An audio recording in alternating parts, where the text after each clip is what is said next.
우리에게 생명을 주시고 성령을 부어주셔서 영과 진리 안에서 영이신 하나님을 찾아 경배할 수 있는 특권을 부어주심에 다시 한번 감사 찬양을 올려드립니다. 하나님, 오늘 특송한 것처럼 하나님의 꿈이 나의 비전이 되고 예수님의 성품이 나의 인격이 되고 성령님의 권능이 나의 능력이 되기를 원하고 바라고 기도하오니 주님 이루어 주옵소서. 하나님의 뜻이 하늘에서 이루어진 것 같이 땅에서도 이루어 주옵소서. 주의 말씀을 우리가 묵상하고 한 주간 또한 어떻게 살았는지를 주님이 아시오니 정결한 마음 가운데 이 시간 예배드리는 귀한 복된 시간 되게 하옵소서. 주님께서 베풀어 주신 은혜에 감사하여 빈손으로 오지 아니하고 시간도 구별하고 물질을 구별하여 11조와 감사헌금과 주일헌금과 성교헌금과 기타 예물을 구별하여 드리오니 주님이 이 예물을 기뻐 받아 주옵시며 이 예물을 통하여 사역자와 선교사를 돕고 주의 사역을 잘 감당하는 데 쓰일 수 있도록 주님 인도하여 주옵소서. 바친 손길 위에 성령께서 아버지 채워주시되 신령한 복으로 채워주시고 넉넉히 베푸는 삶을 살아가는 우리 방주의 권속들 되게 하여 주옵소서. 그리하여 하나님의 나라와 뜻과 영광을 위하여 쓰임받는 우리 모든 방주의 권속들이 될 수 있도록 주님 인도하여 주옵소서. 말씀을 들고 섰습니다. 하나님의 말씀만이 드러나게 하옵시고 하나님의 영광만이 드러나게 하옵시고 이 문을 나갈 때 하나님의 말씀을 품에 품고 비전을 품고 가정에서 직장에서 하나님의 뜻대로 살아내는 역사가 있는 말씀 시간, 예배 시간이 될 수 있도록 주님 인도하시고 주관하여 주옵소서. 예수님의 이름으로 간절히 기도드립니다. 아멘. 할렐루야. 한 주간 잘 지내셨습니까? 네, 반갑습니다. 제가 여러분들 2주 만에 뵙죠? 예. 잘 쉬었고요. 기도해 주셔서 감사합니다. 오늘 설교 제목은 모든 인간적 자랑을 배제하라 라는 제목으로 말씀을 드립니다. 성경을 보면 자랑에 대해 긍정적인 면과 부정적인 면이 소개됩니다. 그러니까 자랑이 다 나쁘다라고 볼 수 없다라는 것을 여러분 생각하시면 돼요. 다 소개할 수는 없겠지만 긍정적인 면을 소개하면 먼저 한번 데살로니가전서 2장 19절을 한번 보도록 하겠습니다. 데살로니가전서 2장 19절에 우리의 소망이나 기쁨이나 자랑의 면류관이 무엇이냐? 그가 강림하실 때 우리 주 예수 앞에 너희가 아니냐? 하면서 지금 바울의 자랑이 소개되고 있죠. 여러분, 바울의 자랑은 자신의 복음 전파로 구원받은 성도들이 구원의 반열에 굳건히 서는 것입니다. 이것이 바울의 자랑이죠. 바울은 그리스도인들 안에서 행하시는 하나님의 역사하심을 자랑했습니다. 여기서 자랑은 부정적인 겁니까? 긍정적인 겁니까? 긍정적인 것이죠. 예. 이 자랑은 우리가 본받아야 하는 자랑입니다. 반면에 성경은 자랑에 대해 부정적인 면을 소개합니다. 자, 한 구절을 한번 볼까요? 로마서 1장 30절. 많이 있어요. 다 소개하면 이 서론이 길어서 본론을 들을 수 없기 때문에 한 구절을 드리자면 우리 함께 읽을까요? 시작. 비방하는 자요, 하나님께서 미워하시는 자요, 능욕하는 자요, 교만한 자요, 자랑하는 자요, 악을 도모하는 자요, 부모를 거역하는 자요. 저희 이제 사도행전 강해를 하고 있는데 이제 나중에 볼 것이지만 이 30절은 어떤 문맥이냐면 하나님 없이 살아가는 자들의 모습입니다. 하나님 없이 살아가는 자들의 모습인데 어떤 모습이에요? 비방하는 자요, 하나님께서 미워하시는 자요, 능욕하는 자요, 교만한 자요, 자랑하는 자요, 악을 도모하는 자요, 부모를 거역하는 자요가 있는데요. 여기서 자랑이 나오죠. 오늘 설교의 포인트는 자랑인데 핵심 단어는 자랑인데요. 자랑하는 자요 앞에 두 가지 죄악을 한번 함께 보세요. 뭐가 있어요? 능욕하는 자요, 교만한 자요, 자랑하는 자요. 이 세 가지 죄악을 묶어서 봐야 하는 것입니다. 여러분 한번 잘 생각해 보세요. 능욕하는 자, 교만한 자, 자랑하는 자 공통점이 있습니다. 어떤 공통점입니까? 남에게 우월감을 갖는 태도입니다. 남에게 우월감을 갖는 거예요. 능욕하고 교만하고 자랑하는 것. 여러분 쉬워요. 어렵지 않습니다. 집중해서 한번 들어보세요. 사람이 언제 자랑하나요? 사람이 언제 자랑해요? 나의 능력으로 성취한 것이 남이 한 것보다 우월할 때 자랑합니다. 단지 많이 갖고 있다고 해서 그 자체가 자랑은 아니잖아요. 근데 내 마음속에 내가 너보다 낫지, 내가 너보다 성공했지 하면서 그 자랑하는 것을 말하는 것 아니겠습니까? 우월감을 갖는 것. 이러한 자랑은 상대에게 상처를 주는 것이고요. 자신은 공허함을 갖게 됩니다. 친구를 만났어요. 근데 내 자랑을 막 했더니 친구가 듣더니만 그래? 그러면서 내가 내 얘기를 너무 많이 했고 내 자랑을 많이 했나? 하면서 헤어지면서 어떤 감이 느껴요? 기쁘나요? 공허감을 느끼면서 친구와의 만남이 헤어지지 않겠습니까? 예, 이 자랑은 너무 과도하면, 그러니까 자랑 자체를 하는 거에 있어서 상당히 조심해야겠죠. 예, 정말 남이 이렇게 세워주는 것은 괜찮지만 내가 내 스스로 자랑하는 것은 정말 조심해야 하는 것입니다. 이 자랑은요, 우리에게 남에게 상처를 주고 또 자신은 공허감을 갖게 하고 더 나아가서는 공동체를 하나 되지 못하게 한다는 것입니다. 분쟁이 발생합니다. 대표적인 예가 고린도 교회입니다. 고린도 교회는 자기 자랑으로 인해 문제가 발생했죠. 예를 들어 교인들이 은사를 자랑하는 것입니다. 사랑하는 여러분, 은사 자랑할 수 있나요? 자랑할 수 없습니다. 왜 그래요? 은사는 하나님께서 선물로 주셨기 때문에 결코 자랑할 수 없습니다. 그런데 고린도 성도들 가운데 일부가 은사를 자랑하는 것입니다. 은사가 자기의 능력인 양 과시하는 것입니다. 어떤 교단에서는 또는 어떤 교회에서는 어떤 무리에서는 이 은사를 있고 능력으로 여기면서 과시하는 그런 분위기가 있는 그 그룹들이 있습니다. 그러면서 내가 저게 없으니 내가 문제이겠구나. 내가 믿음이 없는 거구나. 나는 좀 열등한 사람이구나. 이러면서 열등감을 느끼고 반대로 우월감을 느끼는 것. 조심해야죠. 교회는 분열합니다. 시기가 발생해요. 여러분, 은사의 목적은 무엇입니까? 교회를 세우는 것입니다. 연약한 자를 세우는 거예요. 그러나 고린도 교회 일부 성도들이 하나님이 주신 은사를 자랑하며 영적 우월감을 갖게 되죠. 그래서 바울이 고린도전서 13장이 뭡니까? 사랑장을 기록한 것입니다. 왜 13장에 왜 나왔어요?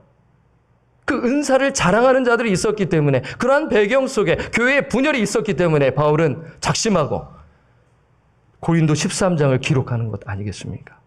그래서 고린도전서 13장 4절에 보게 되면 어떤 말씀이 있습니까? 사랑은 오래 참고, 사랑은 온유하며, 시기하지 아니하며, 사랑은 자랑하지 아니하며, 교만하지 아니하며 라면서 이러한 영적 교훈을 주는 것입니다. 자, 그리고 고린도 교회 안에 또 자랑하는 것이 있었어요. 그것이 무엇입니까? 여러분 잘 아실 거예요. 고린도전서 강해를 들으신 분들, 제가 또 이제 2019년도 하반기에 이 본문을 가지고 새벽에 말씀을 드렸는데요. 아실 분은 아실 것입니다. 그것은 무엇이냐면 사람을 자랑했다라는 것입니다. 교회 성도들은, 고린도 교회 성도들은 바울파, 게바파, 아볼로파 하며 사람을 자랑했습니다. 이 세 명의 목회자는 하나님의 사역자들입니다. 하나님의 종들입니다. 하나님의 일꾼들입니다. 그런데 사람들이 이 한 명 한 명이 장점 이렇게 우리가 격려하는 거 필요하죠. 근데 그 사람을 내세워서 자랑하는 것입니다. 내 기호에 맞구나. 아볼로는 정말 변론을 잘하니, 변사니, 정말 저 사람이야말로 정말 탁월한 설교자야 하면서 지켜 세우는 것이에요. 바울은 이 점에 대해 어떻게 이야기하나요? 바울은 질투하는 것이 아닙니다. 바울의 관심은 교회가 연합하여 분쟁하지 아니하고 연합하여 나아가기를 원한 것이지요. 결코 아볼로를 시기해서 그런 것이 아니에요. 아볼로는 잘하고 있었어요. 바울도 잘하고 있었어요. 베드로도 잘하고 있었어요. 문제는 성도들이 서로 지켜 세우면서 사람을 자랑했던 것이 문제인 것이죠. 이것이 우리 인간의 죄성이며 연약함 아니겠습니까? 한번 볼까요? 고린도전서 3장 21절에 나와 있어요. 여러분, 제가 지금 서론을 드리는데 이 말씀이 이해가 되면 오늘 본문이 딱 이해가 되어서 여러분들이 고린도전서 말씀을 읽어낼 실력이 있고 여러분 묵상할 수가 있는 것 아니겠습니까? 고린도전서 3장 21절. 그런즉 누구든지 사람을 자랑하지 말라. 네, 나와 있죠. 만물이 다 너희 것임이라. 바울이나 아볼로나 게바나, 그 다음 구절이요.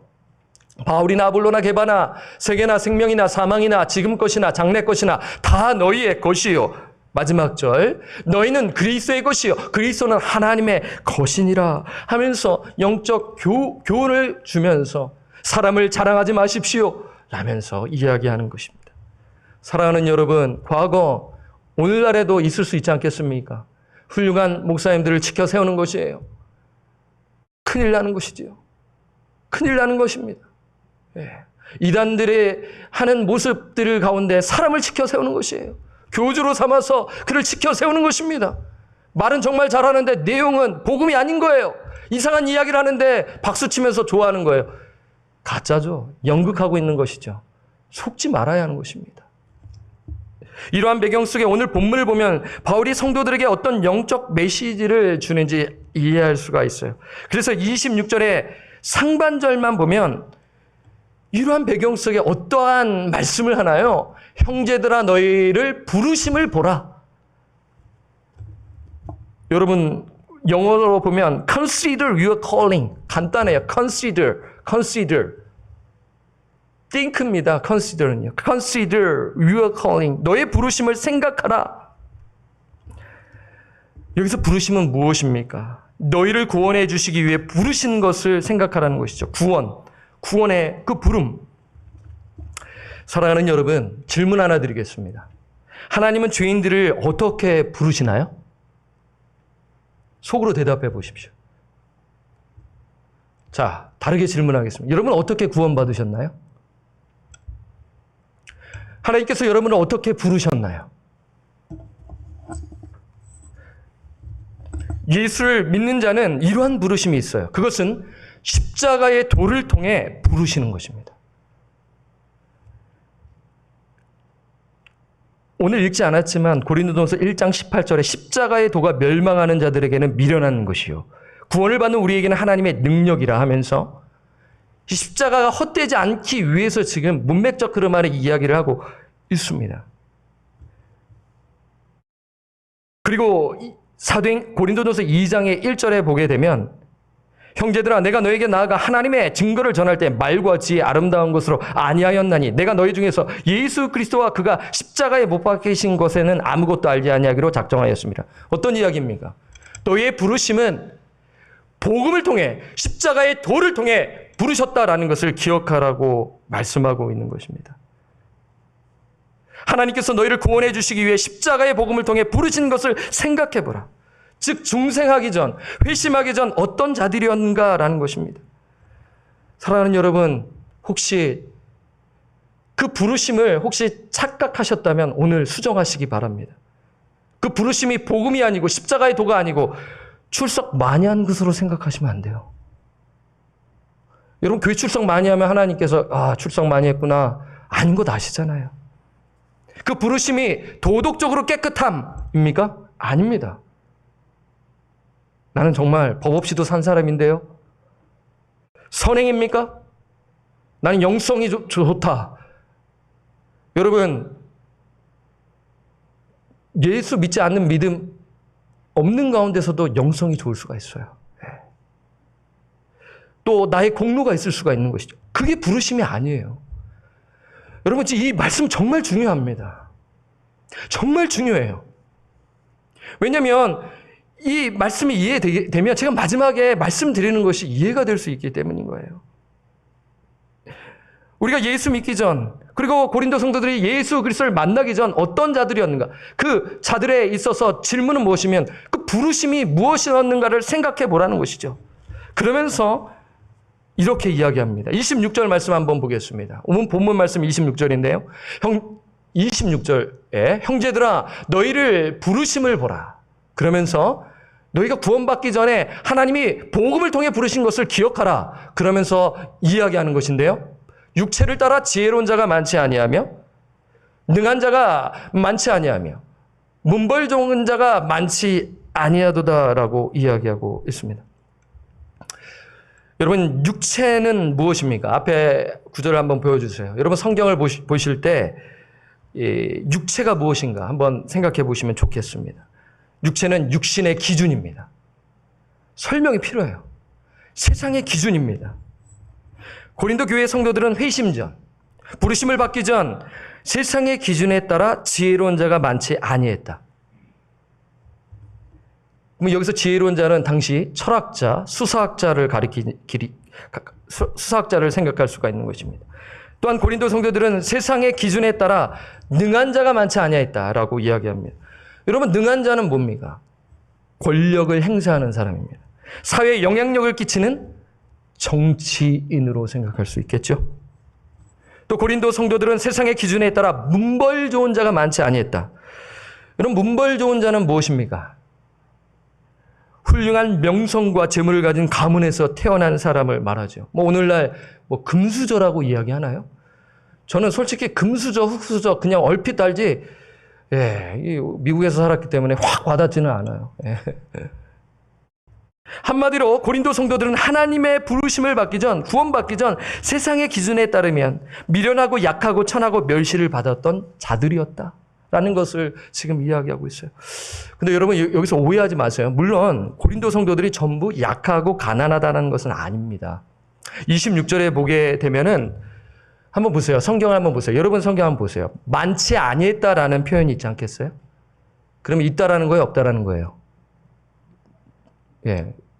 많이 있지는 않지만 조금 있다라는 것으로 생각할 수 있잖아요.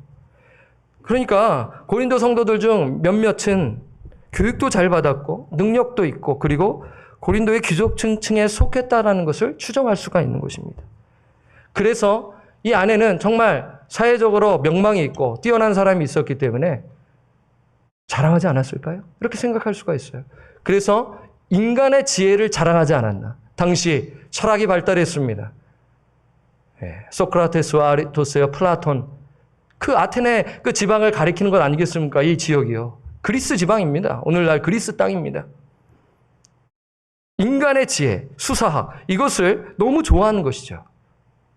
십자가의 도의 관심보다는, 본질보다는 부수적인, 비본질적인 것에 관심을 갖고 나아가니 교회가 분열이 되고 문제가 발생하는 것을 말씀해주고 있는 것입니다. 여러분, 당시 고린도에는 또한 상업과 무역이 발달되어 물질적으로 부유했습니다. 리틀 로마라고 칭하거든요. 상업이 발달했어요. 또 그리고 큰 대학이 있을 정도로 지성이 발달되었습니다. 생각해 보세요. 오늘날에도 대학이 많이 있는데 그 2000년 전에 대학이 있다. 똑똑한 사람들이 있었을 것입니다. 그러니 고린도 교회 성도들 중에는 세상적인 기준에 따라 지혜로운 자, 영향력이 있는 자가 있었을 것입니다. 그러나 대부분 고린도 성도들은 오늘 이 말씀에 따라 가난한 자들이 좀 많았을 것이고 힘이 없는 자들이 있었을 것입니다. 그런데 하나님께서 이러한 자들을 부르시고 선택하셨다라는 것이죠. 27절에서 28절 말씀을 보겠습니다. 그 내용을 지금 이야기하고 있는 거예요.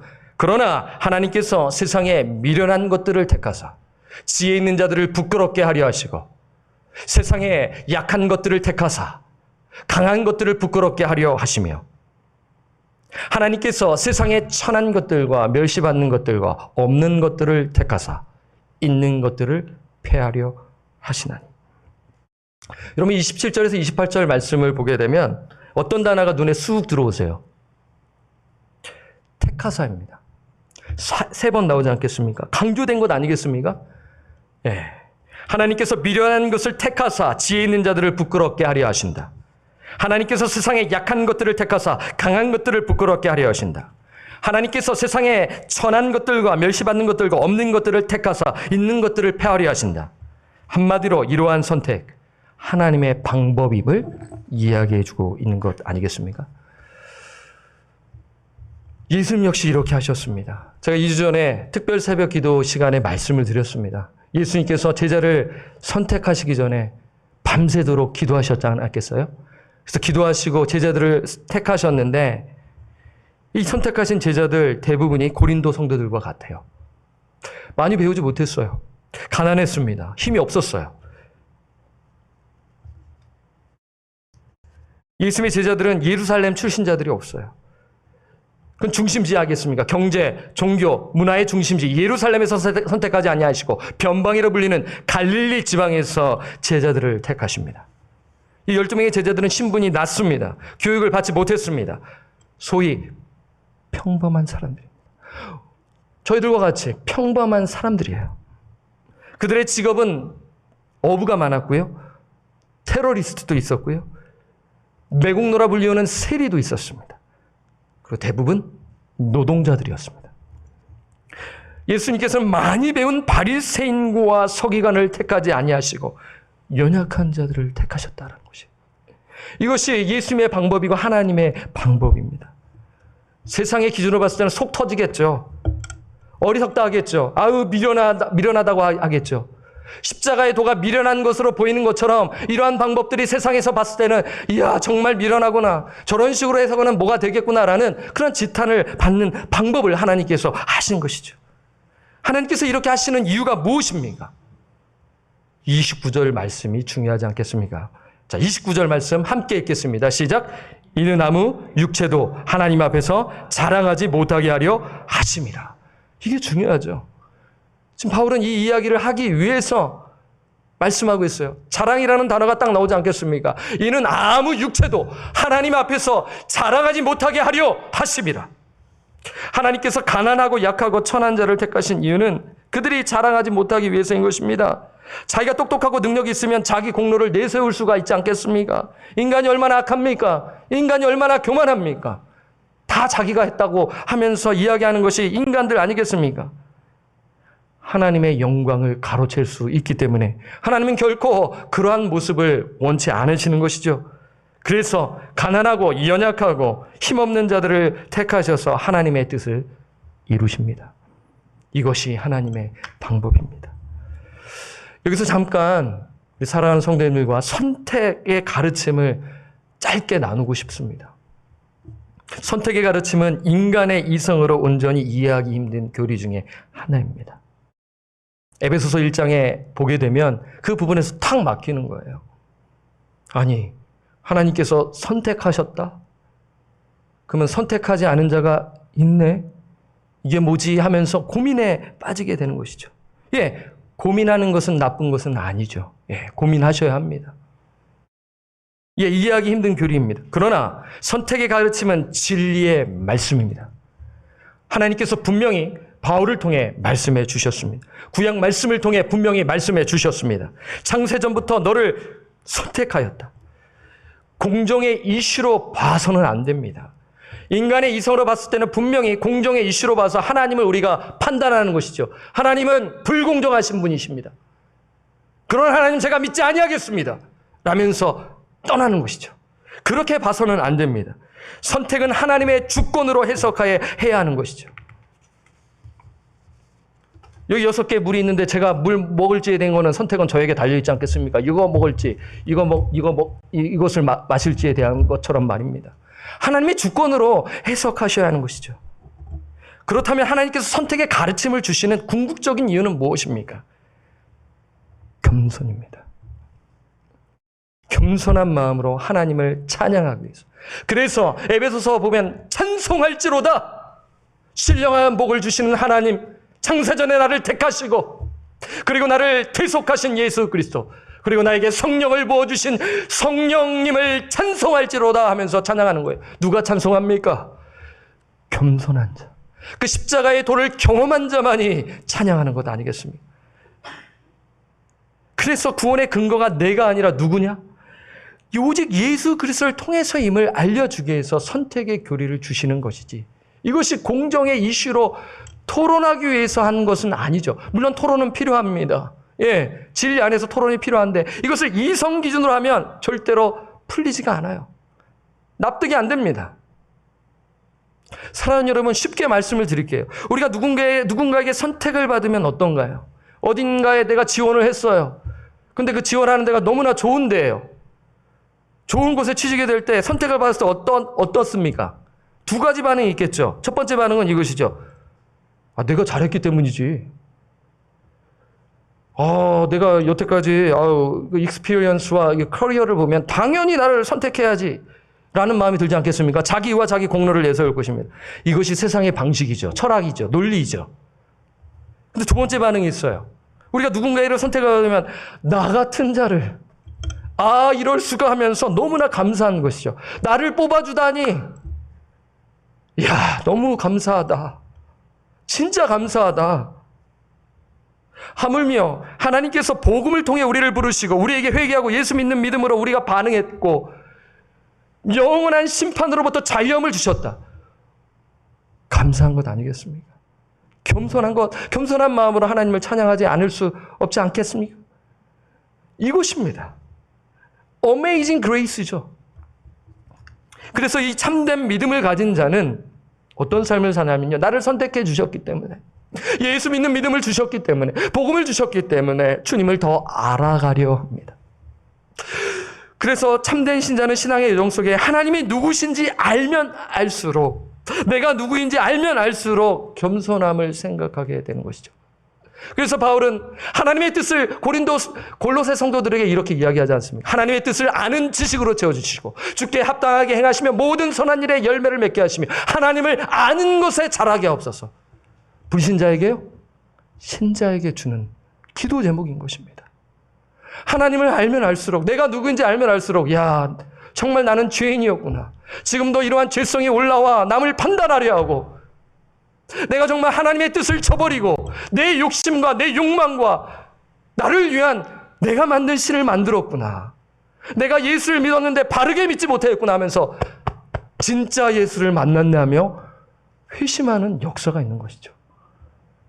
이전에는 종교의 모습으로 자기 자신을 평가하고 이제부터 나 예수님 만났네 하면서 그때부터 진실한 신자로서 살아가는 것입니다.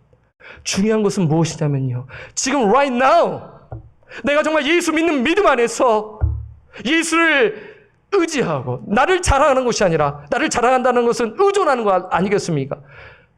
부를 자랑할 것이고 나의 스펙을 자랑할 것이고 나의 그 잘난 것, 의지할 만한 것을 자랑하는 것, 그것을 다 내려놓고 나아가는 그 모습을 보게 되는 것 아니겠습니까? 그래서 내가 구원받았다라는 것을 찬양하는 것이지, 하나님을 찬양하는 것이 나를 자랑할 수 없다라는 것을 에베소서 2장 8절에서 9절에 말씀하고 있습니다.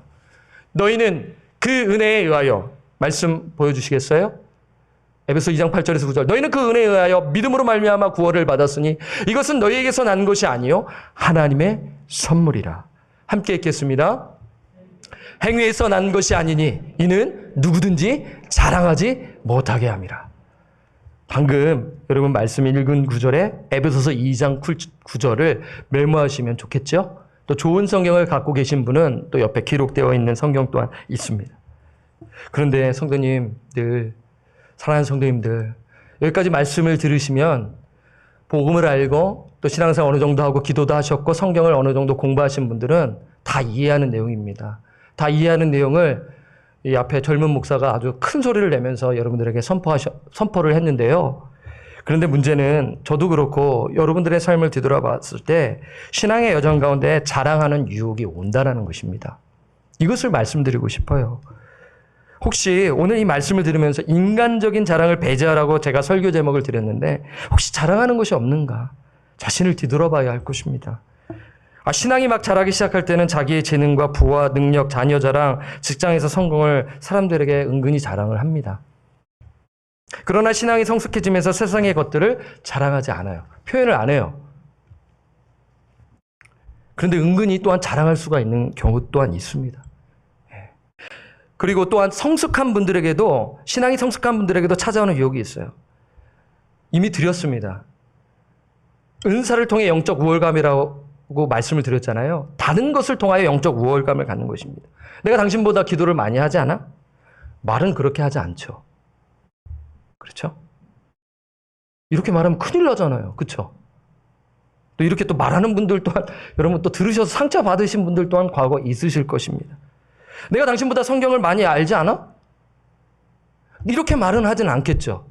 그러나 애티튜드와 이 자세를 봤었을 때 내가 너보다 낫잖아. 이렇게 하는 것을 우리가 조심해야 한다는 것입니다.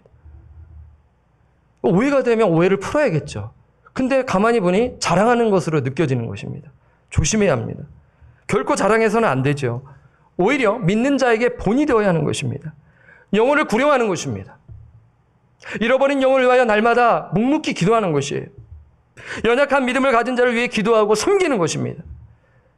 결코 인간은 자기 자신을 자랑할 수가 없습니다. 만약 어떤 영혼이 혹시 오늘 이 말씀을 들으면서 내가 그래도 아직 자랑하고 있다면 자기 자신을 한번 이 말씀을 통해 살펴보셔야 합니다. 혹시 자연인이 아니면 육신에 속한 자입니다. 자연인이 아니면 육신에 속한 자입니다.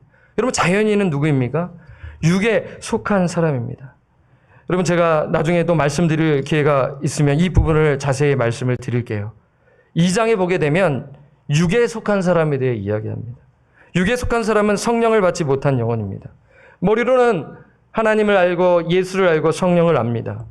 예수 십자가의 죽음과 부활 다 알아요. 그러나 여전히 세상의 기준과 가치관, 그것을 프라이어리티로 두고 인생을 경유하는 것이에요. 세상의 기준을 더 중요하게 여기며 살아가고 있는 것입니다. 이것이 자연인이죠. 육에 속한 사람입니다. 그러면 육신에 속한 자는 누구입니까? 어린아이와 같은 자, 성숙하지 못한 자를 가리키는 것입니다. 고린도 교인들 가운데 어린아이와 같은 자가 있는데 3장에 보면 나와요. 자기 자랑하고 사람을 자랑하는 자들 아니겠습니까? 사랑하는 여러분, 자기 자신을 면밀히, 저를 포함하여 여러분 또한 이 말씀 앞에 귀를 기울이시기를 바랍니다. 바울은 지금 고린도 성도들에게 정말 하나님의 부르심을 받았다면 하나님의 부르심을 생각하라 하며 이야기하고 있는 차원에서 제가 중간에 드렸습니다. 바울은 어떻게 보면 이것을 이제 해석하는 학자들마다, 목회자들마다 틀려요. 고린도 성도들은 구원받은 자들이다. 네, 맞아요. 하지만 저는 이런 생각을 해봐요. 다 구원받았을까? 예, 여기서 퀘스천이 들리는 거예요. 어떤 성경학자들은 교회 안에 다 있지만 다 구원받은 자들이 있지 않을 가능성도 있다라는 것을 이야기하고 있는 것입니다. 그러나 기본적으로는 바울은 성도에게 이 편지를 주었기 때문에 그러면 육신에 속한 자가 있다라는 것을 1차적으로 보고요. 그러면 구원받지 못한 자는 말 그대로 자연인, 육에 속한 자이다. 그러니까 자기 자신이 알겠죠. 하나님과 나 사이에 저는 하나님을 절대적으로 신뢰하지 못하겠습니다. 그냥 제가 원하는 대로 살겠습니다. 근데 이렇게는 또 말은 안 할 거예요. 하나님을 향한 마음은 있지만 이 세상의 것들을 중심으로 잡고 하루하루를 살아가는 것입니다. 이 말씀을 통해 우리가 듣고 결단해야 되지 않겠습니까? 그래서 30절에 보게 되면 동일한 이야기를 하고 있는 것입니다. 30절 말씀 한번 보겠습니다. 너희는 하나님으로부터 나서, 여러분 보세요. 부르심에 대해 이야기하고 이제 뭘 이야기하나요? 하나님으로부터 났다. 근원을 이야기하고 있는 것입니다.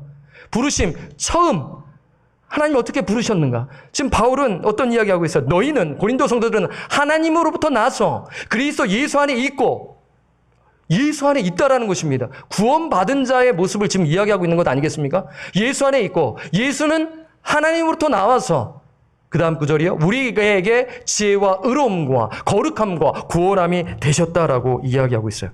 이 30절이 이게 이 해석이 참 여러 가지가 있어서 이 부분에서 제가 많이 막혔습니다. 이거 어떻게 설명을 해야 할까?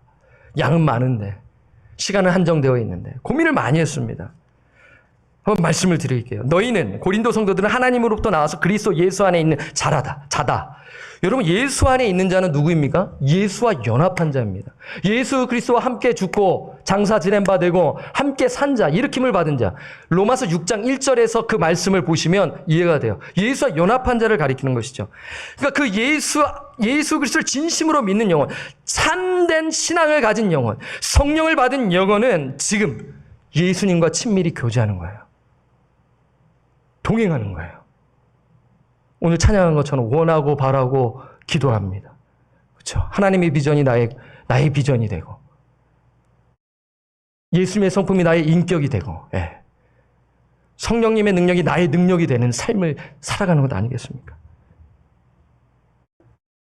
또한 예수님의 하나님께로부터 오는 우리의, 그러니까 너희로 했다가 인칭을 우리로 하는 거예요.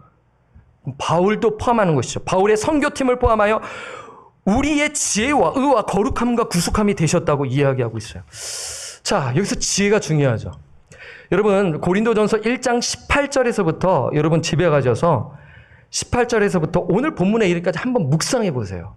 주무시기 전에 한번 묵상해 보세요. 키워드 중에 하나가 지혜입니다. 인간의 지혜 대 하나님의 지혜인데요. 그러면 여기서 지혜는 하나님의 지혜를 가리키죠. 인간의 지혜는 세상에서 자랑하는 것들입니다. 부귀 영화를 가리키는 것 아니겠습니까? 그래서 여기서 지혜는 하나님의 지혜로 생각하여 하나님의 지혜는 결국 십자가의 도를 통해 구원하시는 하나님의 능력을 가리키는 것입니다. 다시요. 하나님의 지혜는 무엇입니까? 십자가의 도를 통해 구원하시는 하나님의 능력입니다. 우리가 구원을 받았다면 분명히 복음을 통해 구원을 받은 것입니다.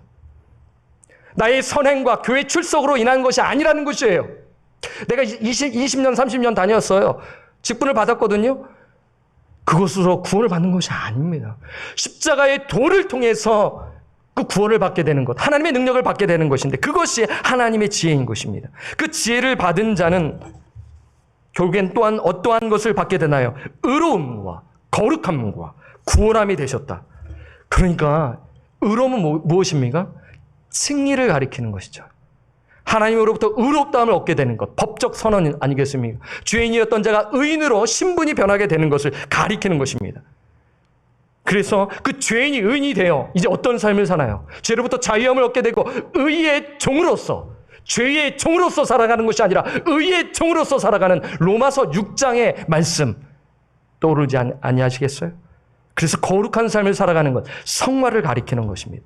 칭의, 그러니까 의로움은 칭의, 거룩함은 성화를 가리키고 그러면 마지막에 구원함은 무엇입니까? 예수 그리스도께서 이 땅에 재림하실 때 그때 우리를 완전하게 구원해 주신다라는 것으로 해석할 수가 있는 것입니다.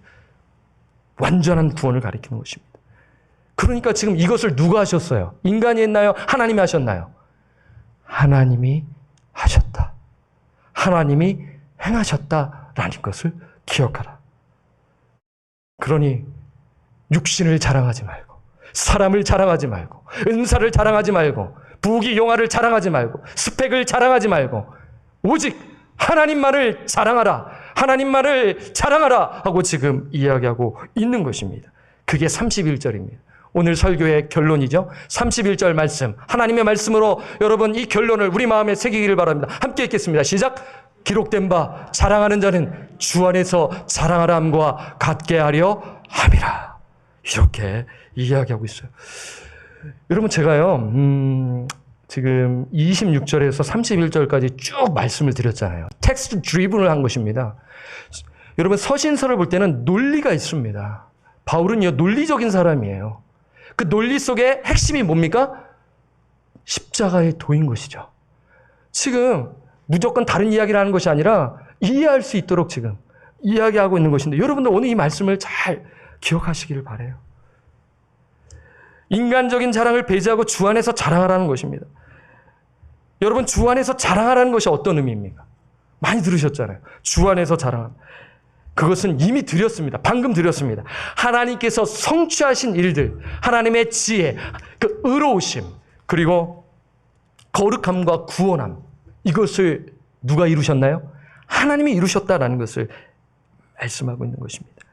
하나님께서 성취하신 일들을 자랑하라. 이것이 주 안에서 자랑하는 것입니다. 주 안에서 자랑한다는 것을 다르게 하시면 안 됩니다.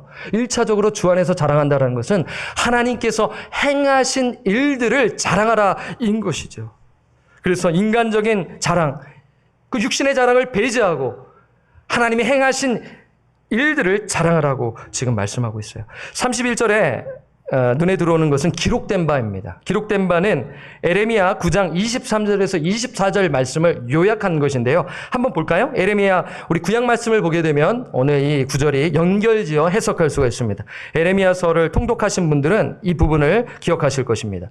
여호와께서 이와 같이 말씀하시되, 자, 이 말씀을 읽을 때 오늘 본문의 26절과 상당히 연관이 됩니다. 자, 세 가지 부류가 나오죠. 여기서요. 여호와께서 이와 같이 말씀하시되 지혜로운 자는 그의 지혜를 자랑하지 말라. 지금 에레미야서 말씀 보고 있는 것입니다. 예, 지혜로운 자는 그의 지혜를 자랑하지 말라. 그 다음 구절이요. 용사는 그의 용맹을 자랑하지 말라. 힘을 자랑하지 말라는 것입니다. 권력을 의지하지 말라는 것이죠. 부자는 돈이죠. 그의 부함을 자랑하지 말라. 여러분 지금 방금 읽은 것은 에레미야 시대인 것이죠. 남유다의 이 마지막, 이제 나라는 기울어지고 바벨론 멸망받기 전에, 바벨론으로부터 멸망받기 전에 그러한 배경 속에서 기록되는 것이죠. 당시에 이스라엘 백성들은, 남유다 백성들은 지혜로운 자와 용사와 부자를 의지한 것이죠. 로마 시대도 그렇죠. 오늘날도 마찬가지입니다. 세상은 출생, 사회적 지위, 재정적 성공, 권력, 이것을 자랑하는 것이에요. 여러분 자기 자랑은 결국 자기 의존 아니겠습니까? 그것을 자랑하지 말라고 하는 것입니다. 그러면 무엇을 자랑해야 하나요? 에레미야 9장 24절을 보겠습니다. 우리 함께 읽겠습니다. 시작. 자랑하는 자는 이것으로 자랑할지니 곧 명철하여 나를 아는 것과 나 여호와는 사랑과 정의와 공의를 땅에 행하는 자인 줄 깨닫는 것이라. 나는 이 일을 기뻐하노라. 여호와의 말씀이니라. 여러분 이 한 구절로 제 설교는 그냥 결론이 되는 거예요. 제가 부연 설명하지 않아도 이 말씀 그대로 여러분 묵상하시면 되는 건 아니겠습니까? 하나님을 아는 것을 자랑하는 것입니다. 하나님을 안다라는 것은 야다입니다. 깊은 교제를 가리키는 것이죠. 그것을 자랑하는 것입니다. 하나님의 마음을 알고 하나님의 뜻을 따라 살아내면서 하나님을 더 깊이 경험하는 것입니다. 하나님의 마음을 더 깊이 경험하는 거예요. 그 하나님의 마음을 품고 살아가는 거예요. 낮아지는 거예요. 겸손해지는 거예요. 사랑을 베푸는 거예요. 이야, 하나님의 성품을 닮았네. 다 아는 것입니다.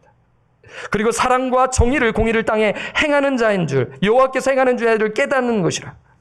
사랑, 정의와 공의. 그 땅에 사랑이 없고 공의가 없고 정의가 없는 그 땅 가운데 하나님께서는 이러한 것을 베푸시는 거예요. 그런 죄악 속에도 불구하고 베푸시는 것입니다. 자랑하는 자들 향하여 하나님 예레미야 선지자를 통하여 부르시는 것입니다. 인간의 힘을 자랑하지 마. 그 용맹함을 자랑하지 마. 부함을 자랑하지 마 하면서 부르시는 것 아니겠습니까? 이것이 하나님께서 또한 행하실 것이다 라면서 이것을 자랑하라고 말씀하고 있는 것입니다. 사랑하는 여러분, 오늘 우리에게 적용해야 할 것입니다. 우리는 무엇을 자랑해야 하는 것입니까? 그것은 예수 그리스도의 십자가만을 자랑해야 할 것입니다. 십자가만을 자랑하십시오. 여러분 정말 십자가만을 자랑하십니까? 진짜로 자랑하십니까? 그러면 여러분들은 잘하고 계세요. 계속 keep going 하세요. 십자가를 자랑하는 자는 십자가를 따라가는 자죠. 예수를 따라가는 자이죠. 자기를 부인하고 자기를 죽이고 예수님과 동행하는 자의 삶을 사는 것이죠. 그 자는 나를 자랑하는 것이 아니라 예수님이 행하신 십자가에서 나의 죄를 위하여 죽으시고, 나의 죄를 위하여 죽으시고, 여러분의 죄를 위하여 죽으시고, 장사하신 바 되신 바 3일 만에 부활하셨다라는 것을 믿는 믿음으로 나누고 그것을 살아내고 선포하며 살아가는 그 삶이야말로 십자가를 자랑하는 삶 아니겠습니까? 그 자는 진실로 하나님이 행하신 일, 십자가의 사역을 찬양하는 것입니다. 나는 죽고 예수로 사는 인생을 사는 인생이 아니겠습니까? 말씀을 맺습니다. 사랑하는 여러분, 방주 선교교회가 앞으로 중요한 사역이 진행이 됩니다. 설교 서두에 제가 이 부분에 대해서 말씀을 드렸을 때, 결론에 이런 부분이 나올 수 있지 않을까 생각하시는 분들도 있을지 모르겠어요. 저는 앞으로 펼쳐지는 사역 가운데 주 안에서 우리 방주 선교회가 연합이 이루어지기를 간절히 축원합니다. 교회 연합은 어떻게 이루어지나요? 오늘 이 말씀을 통해 생각해 보십시오. 그것은 하나님의 사역에 초점을 맞출 때 연합은 활발하게 이루어진다입니다. 어떻게 해요? 하나님의 사역에 초점을 맞출 때입니다. 인간적인 중심과 인간적인 방법이 아니라 하나님의 사역에 초점을 맞출 때 방주 선교교회는 성령 안에서 연합을 이루게 될 줄 저는 믿습니다. 인간의 일에 초점을 두는 자가 많을 경우 교회는 어려움을 겪게 될 것입니다. 하나님의 나라의 뜻과 영광을 두 번째로, 세 번째로 내 일이, 내 가정, 내 일이 먼저라고 하는 인식을 가진 자가 많으면 이 교회는 변질이 되고 타락하는 거예요. 그러나 하나님의 나라와 뜻과 영광을 위해 우선순위를 두고 나아간다면 연합은 성령께서 이루어 주실 줄 저는 믿습니다. 하나님의 나라와 뜻과 영광은 십자가의 도를 자랑하는 줄 믿습니다. 예수를 자랑하는 것이에요. 나를 부인하고 자기 십자가를 지고 예수를 따르는 것입니다. 이것이 사도 바울이 주는 영적 메시지인 것입니다. 사랑하는 여러분, 예수 그리스도의 십자가를 자랑하는 인생이 되시기를 바랍니다. 그러면 자녀들이 본을 받을 겁니다. 여러분들이 본을 보이시면 자녀들이 깨닫고, 부모님이 걸어가신 길을 배우자가 보고 자녀들이 배우게 될 것입니다. 그러나 그런 삶을 살아내지 아니한다면 땅을 치며 후회하는 것이죠. 이것은 저에게 해당하는 말씀인지라 저 절절하게 이야기 드리는 것이기에 여러분들 정말 이 말씀을 기억하시기를 바라요. 그래서 하나님이 베풀어 주신 은혜를 기억하며 몸된 교회와 선교, 연약한 지체들을 섬기시기를 바랍니다. 희생을 통해 교회는 세워지고요, 하나님께서 영광을 받으시는 것입니다. 교회는 연합되어 주의 일을 감당하게 될 것입니다. 여러분, 오늘 말씀 앞에 회개할 것을 철저히 회개하십시오. 그리고 하나님의 뜻대로 산다면 그것을 하나님 앞에 아뢰며 살아내시면 되는 것입니다. 그래서 모든 인간적인 자랑을 폐지하고 오직 예수 그리스도의 그 십자가만을 자랑하며 사시는 저와 우리 성도님들 되시기를 주님의 이름으로 부탁드리고 축원합니다. 기도하겠습니다. 하나님 아버지, 오늘 이 말씀을 선포하였습니다. 저와 우리 성도님들 이 말씀에 귀를 기울이며 모든 인간적인 자랑을 배제하고 오직 예수 그리스도의 십자가만을 자랑하는 저희들 되게 하여 주옵소서. 앞으로 펼쳐지는 사역 가운데 성령께서 함께하여 주셔서 하나님의 은혜 가운데 우리의 욕심과 욕망을 내려놓고 하나님이 기뻐하시는 일들을 잘 이루어 이 봉주 선교교회가 선교하고 복음 전하고 정말 잃어버린 영혼을 구령하며 복음을 선포하며 나아가는 교회가 될 수 있도록 주님 인도하여 주옵소서. 세상의 이야기로 가득 차지 아니하도록 이 강단이 오직 하나님의 말씀만이 선포되며 나아갈 수 있도록 주님 인도하여 주옵소서. 그래요, 겸손하게 정말 하나님을 영화롭게 하여 이 사도 바울과 같이, 아볼로와 같이, 베드로와 같이 삶을 살아내어 하나 되어 우리 방주교회가 하나님을 영화롭게 하고 하나님을 기쁘시게 하는 교회가 될 수 있도록 주님 일하여 주옵소서. 예수 그리스도의 이름으로 간절히 기도드립니다. 아멘. 우리 찬송가 94장 주신 말씀을 기억하며